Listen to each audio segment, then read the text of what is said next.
नए नए फनकार रोज मेरी जिंदगी में आते रहते हैं। आज जो फनकारा आई हैं वो तैयबा खान हैं। यूनिक वोकल, यूनिक आर्टिस्ट्री और एक अपना मखसूस अंग।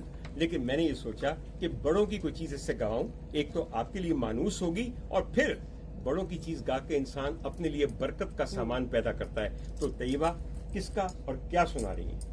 मैं मैडम आबदा जी का, उनका एक कलाम है बड़ा खूबसूरत सी, उसकी लाइंस बड़ी खूबसूरत है और उन्होंने जिस तरह गाया है वो बड़ा खूबसूरत अंदाज में गाया, तो मैं कोशिश करूंगी। बिस्मिल्लाह बिस्मिल्लाह।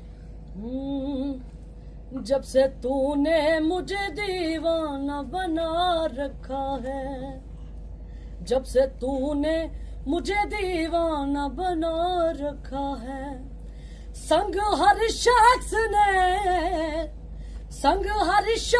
ने हाथों में उठा रखा है।